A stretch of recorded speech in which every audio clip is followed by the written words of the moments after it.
ನಮಸ್ಕಾರ ವೀಕ್ಷಕರೇ, ಎಲ್ಲ ಸುವರ್ಣ ನ್ಯೂಸ್ ವೀಕ್ಷಕರಿಗೂ ಸ್ವಾಗತ.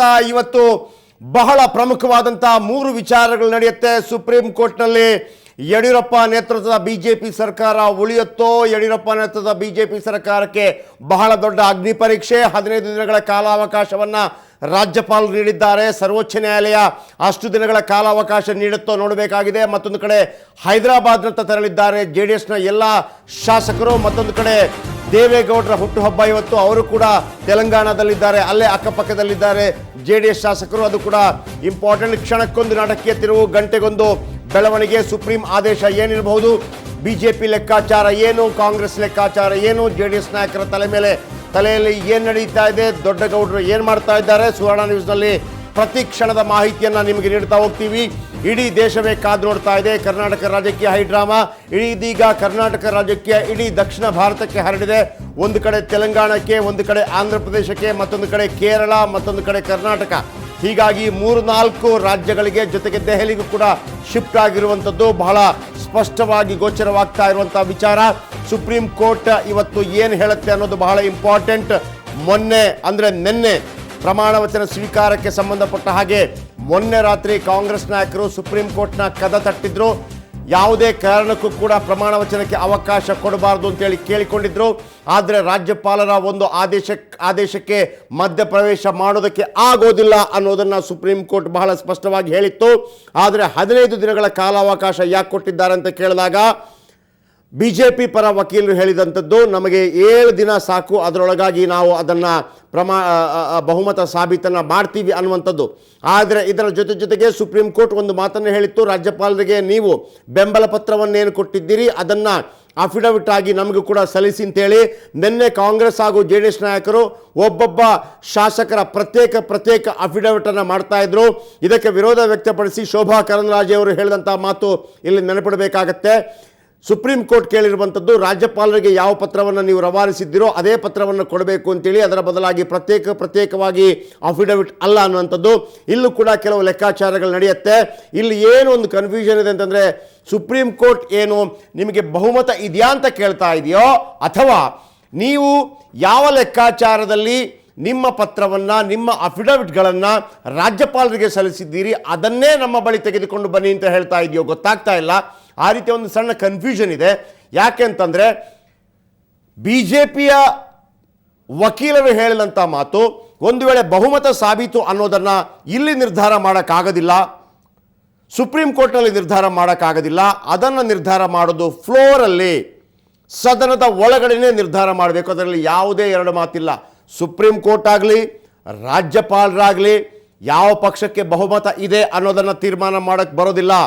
ಯಾವುದೇ ಬಹುಮತ ತೀರ್ಮಾನ ಆಗಬೇಕು ಅಂತಂದರೆ, ಬೊಮ್ಮಾಯಿ ವಿಚಾರಕ್ಕೆ ಸಂಬಂಧಪಟ್ಟ ಹಾಗೆ ಸುಪ್ರೀಂ ಕೋರ್ಟ್ ನೀಡಿದಂಥ ತೀರ್ಪಿನಲ್ಲಿ ಕೂಡ ಫ್ಲೋರ್ ಒಳಗಡೆ ಅಧಿವೇಶನದ ಸಂದರ್ಭದಲ್ಲಿ ಸ್ಪೀಕರ್ ಸಮ್ಮುಖದಲ್ಲಿ ಬಹುಮತ ಸಾಬೀತಾಗಬೇಕು. ಇದರ ಬಗ್ಗೆ ಸಾಕಷ್ಟು ಮಾಹಿತಿಗಳನ್ನು ನಾವು ಪಡ್ಕೊಳ್ಳೋಣ. ಸಾಕಷ್ಟು ನಮ್ಮ ರಿಪೋರ್ಟರ್ಸ್ ಬೇರೆ ಕಡೆ, ಗಿರೀಶ್ ಕೌಚೂರ್ ಅವರು ಹೈದರಾಬಾದ್ನಲ್ಲಿದ್ದಾರೆ. ಬಹುಶಃ ಅವರು JDSಗೆ ಸಂಬಂಧಪಟ್ಟ ಹಾಗೆ ಸಾಕಷ್ಟು ಮಾಹಿತಿಗಳನ್ನು ಕೊಡ್ತಾರೆ ತಂದುಕೊಂಡಿದ್ದೀನಿ.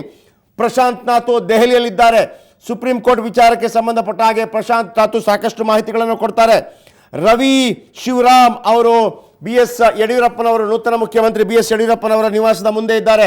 ಅವರು ಕೂಡ ಇದಕ್ಕೆ ಸಂಬಂಧಪಟ್ಟ ಹಾಗೆ ಬಿಜೆಪಿ ಏನೆಲ್ಲ ಪ್ಲಾನ್ಗಳನ್ನು ಮಾಡ್ತಾ ಇದೆ ಇದರ ಬಗ್ಗೆ ಗಮನ ಹರಿಸುತ್ತೆ. ಈ ಮೂವರಿಗೂ ಕೂಡ ನಮಸ್ಕಾರ. ಎಸ್ ಗಿರೀಶ್, ಪ್ರಶಾಂತ್ ನಾಥ್, ರವಿ, ನಮಸ್ತೆ. Yes, good morning to all. ಎಲ್ರಿಗೂ ನಮಸ್ತೆ. ಓಕೆ, ಈಗ ಬಂದಿರುವಂತಹ ಒಂದು ಬ್ರೇಕಿಂಗ್ ನ್ಯೂಸ್ ಅನ್ನು ನೋಡೋಣ. ಕರ್ನಾಟಕ ರೆಸಾರ್ಟ್ ರಾಜಕಾರಣ ಆಂಧ್ರಕ್ಕೆ ಶಿಫ್ಟ್ ಆಗಿದೆ. ಹೈದರಾಬಾದ್ ಹೋಟೆಲ್ ತಲುಪಿದ ಕಾಂಗ್ರೆಸ್ ಮತ್ತು JDS ಶಾಸಕರು. ಬಂಜಾರಾ ಹಿಲ್ಸ್ನ ಪಾರ್ಕ್ ಹಯಾತ್ ಹೋಟೆಲ್ ತಲುಪಿದ ಶಾಸಕರು. ವರಿಷ್ಠರ ಸೂಚನೆ ಬರೋವರೆಗೂ ಹೋಟೆಲ್ನಲ್ಲೇ ಶಾಸಕರ ವಾಸ್ತವ್ಯ. ಸುಪ್ರೀಂ ಕೋರ್ಟ್ ತೀರ್ಪು ಬಳಿಕ ಕಾಂಗ್ರೆಸ್ JDS ಪ್ಲಾನ್ ಬದಲು ಸಾಧ್ಯತೆ.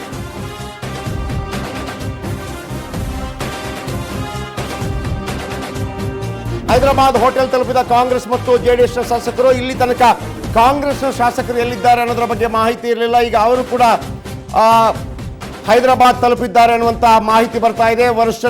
ವರಿಷ್ಠರ ಸೂಚನೆ ಬರೋ ತನಕ ಕೂಡ ಅವರು ಹೋಟೆಲ್ನಲ್ಲೇ ಉಳಿಯಲು ನಿರ್ಧಾರ ಮಾಡಿದ್ದಾರೆ. ಹೈದರಾಬಾದ್ ಹೋಟೆಲ್ ತಲುಪಿದ ಕಾಂಗ್ರೆಸ್ ಮತ್ತು ಜೆಡಿಎಸ್ನ ಶಾಸಕರು.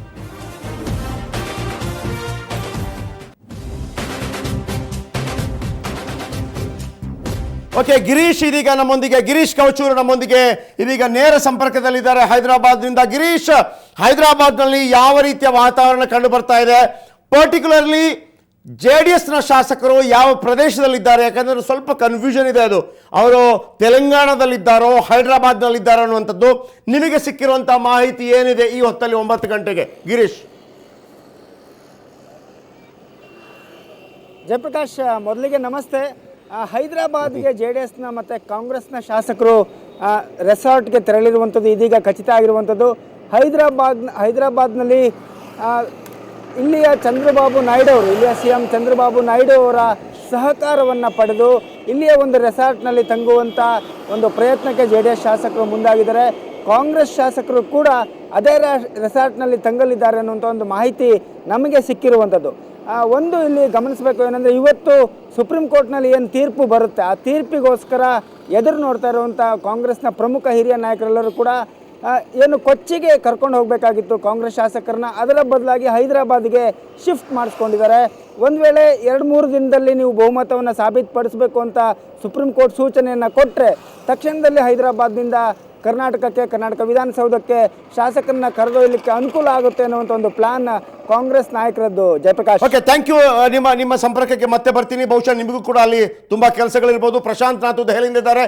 ಪ್ರಶಾಂತ್, ಎಲ್ಲರ ನೋಟ ಸುಪ್ರೀಂ ಕೋರ್ಟ್ ಮೇಲೆ. ಇಲ್ಲಿ ಒಂದು ಕನ್ಫ್ಯೂಷನ್ಸ್ ಕೂಡ, ಅಂದರೆ ಆಲ್ರೆಡಿ ಎಲ್ಲ ರಾಜಕೀಯ ಪಕ್ಷಗಳು BJPಯ ಒಂದು ಏನು ರಾಜಕೀಯ ತಂತ್ರಜ್ಞರ ಬಳಿ ಕೇಳಿದರೆ ಅವರಿಗೆ ಬೇಕಾದಾಗ ಹೇಳ್ತಾರೆ, ಕಾಂಗ್ರೆಸ್ನ ಕೆಲವು ಸಂವಿಧಾನಿಕ ಎಕ್ಸ್ಪರ್ಟ್ಗಳ ಬಗ್ಗೆ ಕೇಳಿದರೆ ಅವರಿಗೆ ಬೇಕಾದಾಗ ಹೇಳ್ತಾರೆ. ಈಗ ನೀವು ಬಹುಮತಕ್ಕೆ ಬೇಕಿರುವಂತಹ ಶಾಸಕರ ಪಟ್ಟಿಯನ್ನು ಅಫಿಡವಿಟ್ ಮುಖಾಂತರ ನಮಗೆ ಕೊಡಿ ಅಂತ ಸುಪ್ರೀಂ ಕೋರ್ಟ್ ಏನು ಹೇಳಿದೆ, ಅದು ಮೊನ್ನೆ ರಾಜ್ಯಪಾಲರಿಗೆ ಕೊಟ್ಟಿದ್ದನ್ನೇ ಕೇಳ್ತಾ ಇದೆಯಾ, ಅಥವಾ ಸಪ್ರೇಟ್ ಆಗಿ ನಿಮಗೆ ಯಾವೆಲ್ಲ ರೀತಿಯ ಸಂಖ್ಯಾಬಲ ಇದೆ ಅಂತ ಕೇಳ್ತಾ ಇದೆಯಾ? ಯಾಕೆ ಅಂತಂದ್ರೆ ಈ ಕನ್ಫ್ಯೂಷನ್, ರಾಜ್ಯಪಾಲರು ಕೇಳಿದ್ದನ್ನ ಮಧ್ಯಪ್ರವೇಶ ಮಾಡೋಕ್ಕಾಗತ್ತಾ ಸುಪ್ರೀಂ ಕೋರ್ಟ್ ಅನ್ನುವಂಥದ್ದು ಇಲ್ಲಿ ಪ್ರಶ್ನೆ. ಪ್ರಶಾಂತ್, ಹೆಚ್ಚಿನ ಮಾಹಿತಿ ಏನಿದೆ? ಜಯಪ್ರಕಾಶ್, ಮೇ 15ರ ಸಂಜೆ ಏನು ಯಡಿಯೂರಪ್ಪನವರು ರಾಜ್ಯಪಾಲರನ್ನ ಭೇಟಿಯಾಗಿದ್ರು, ನಂತರ ಮೇ 16ರಂದು ಶಾಸಕಾಂಗ ಪಕ್ಷದ ಸಭೆಯ ನಂತರ ಏನು ರಾಜ್ಯಪಾಲರನ್ನ ಭೇಟಿಯಾಗಿದ್ರು, ಆ ಸಂದರ್ಭದಲ್ಲಿ ರಾಜ್ಯಪಾಲರಿಗೆ ಸಲ್ಲಿಸಿರ್ತಕ್ಕಂಥ ಸರ್ಕಾರ ರಚನೆಯ ಹಕ್ಕನ್ನ ಕೋರಿ ಸಲ್ಲಿಸಿರ್ತಕ್ಕಂಥ ಪತ್ರವನ್ನ ನಮಗೆ ಕೊಡಿ ಅಂತಕ್ಕಂಥದ್ದನ್ನ ಸುಪ್ರೀಂ ಕೋರ್ಟ್ ಹೇಳಿದೆ. ಪ್ರತ್ಯೇಕ ಶಾಸಕರ ಬೆಂಬಲವನ್ನ ಎಷ್ಟಿದೆ ಅಂತಕ್ಕಂಥದ್ದನ್ನ ಸುಪ್ರೀಂ ಕೋರ್ಟ್ ಪರಿಶೀಲಿಸ್ತಾ ಇಲ್ಲ. ಆದರೆ ರಾಜ್ಯಪಾಲರಿಗೆ ಯಾವ ಪತ್ರವನ್ನ ಸಲ್ಲಿಸಲಾಗಿದೆ, ಯಾಕಂದ್ರೆ JDS ಮತ್ತು ಕಾಂಗ್ರೆಸ್ ಕೊಟ್ಟಿರ್ತಕ್ಕಂಥ ಪತ್ರಗಳು ಈಗಾಗಲೇ ಸುಪ್ರೀಂ ಕೋರ್ಟ್ನಲ್ಲಿ ಅಭಿಷೇಕ್ ಮನು ಸಿಂಘ್ವಿ ಸಲ್ಲಿಸಿದ್ದಾರೆ. ರಾಜ್ಯಪಾಲರು ಯಡಿಯೂರಪ್ಪನವರಿಗೆ ಬರೆದ ಪತ್ರವನ್ನ ಕೂಡ ಈಗಾಗಲೇ ಸುಪ್ರೀಂ ಕೋರ್ಟ್ಗೆ ಬಂದಿದೆ.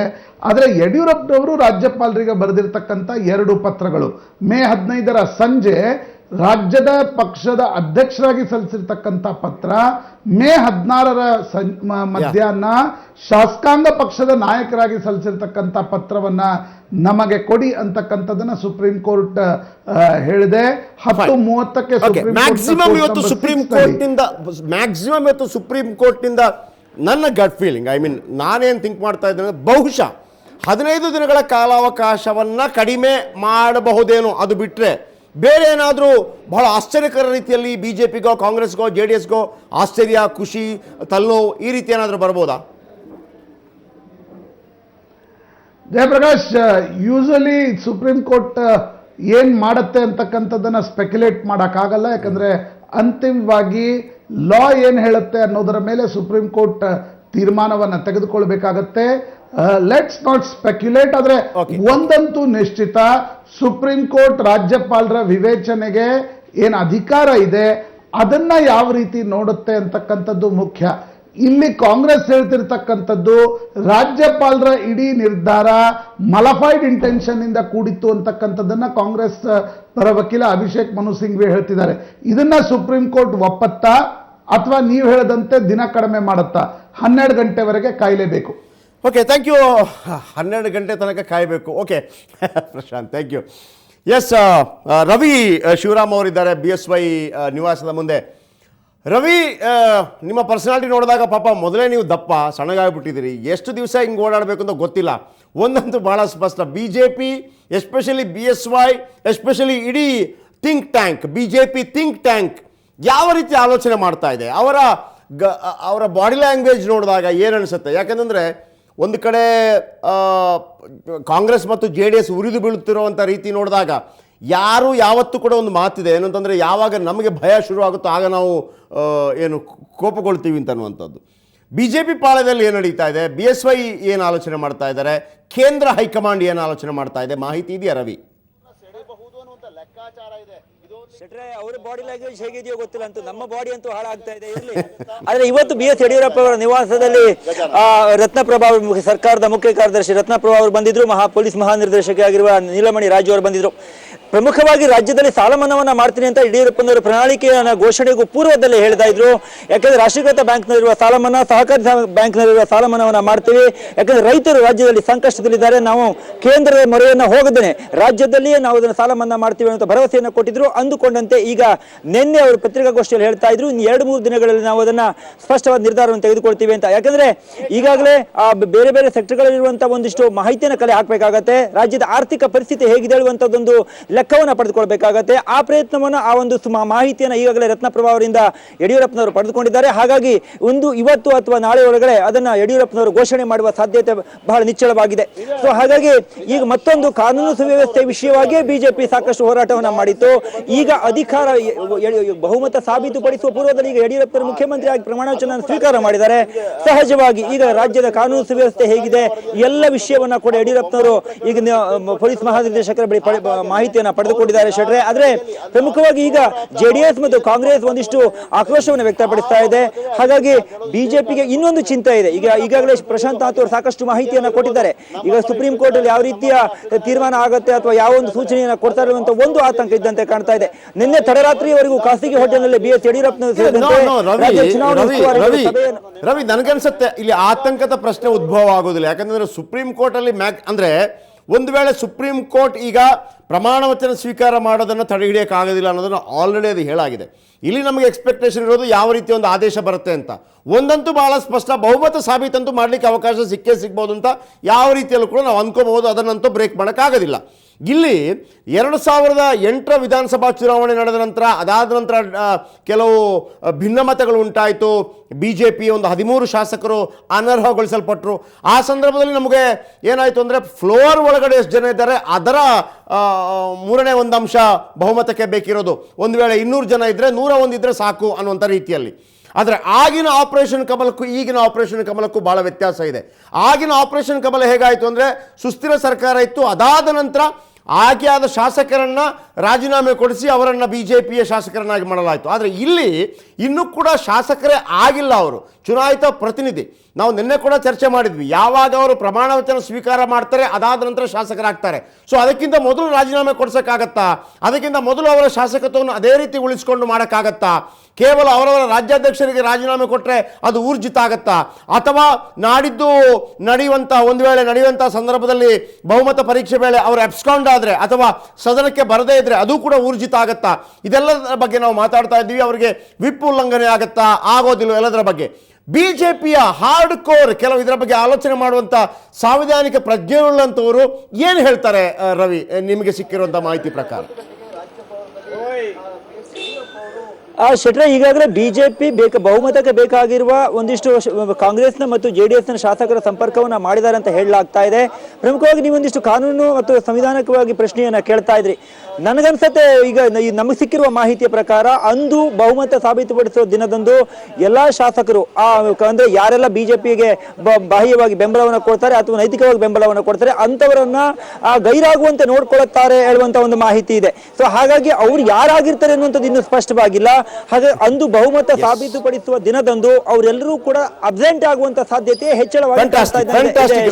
Thank you very much. ನಾನು ರವಿ ಬಹಳ ಅದ್ಭುತವಾದಂಥ ಒಂದು ಮಾತನ್ನು ಹೇಳಿದ್ರು. ಯಾವ ರೀತಿಯ ತಂತ್ರಗಾರಿಕೆಗಳು ನಡೆಯುತ್ತೆ ಅಂತ ಅಂದ್ಬಿಟ್ಟು 2000 8, 9, 10 ಆ ಟೈಮಲ್ಲಿ ಗೂಳಿಹಟ್ಟಿ ಶೇಖರ್ ಶರ್ಟ್ ಹರ್ಕೊಂಡು ಆ ರೀತಿ ನಡೆದದ್ದೆಲ್ಲವೂ ಕಂಡು ಬರ್ತಾ ಇದೆ. ಒಂದು ವೇಳೆ ಗಟ್ ಫೀಲಿಂಗ್ ಏನಪ್ಪ ಅಂತಂದರೆ, ಒಂದು ವೇಳೆ ಅಮಿತ್ ಶಾ ಆ್ಯಂಡ್ ನರೇಂದ್ರ ಮೋದಿ ಅವರು 22 ರಾಜ್ಯಗಳಲ್ಲಿ ಸರ್ಕಾರ ರಚಿಸಿರುವಂಥ ಸಂದರ್ಭದಲ್ಲಿ ಒಂದು ವೇಳೆ ಇಳಿಯುವಂಥ ಅಥವಾ ಸರ್ಕಾರ ಬಿದ್ದು ಹೋಗುವಂಥ ಸಂದರ್ಭಗಳಿದ್ದಿದ್ದರೆ ಪ್ರಮಾಣ ವಚನಕ್ಕೆ ಅವಕಾಶ ಮಾಡಿಕೊಡ್ತಾ ಇದ್ರು. ಮೊದಲೇ ಹೇಳಿಬಿಡ್ತಿದ್ರು ಇದು ಆಗೋದಿಲ್ಲ ಅಂತ. ಸೊ ಹಾಗಾಗಿ ಏನೋ ಒಂದು ತಂತ್ರಗಾರಿಕೆ ನಡೀತಾ ಇದೆ.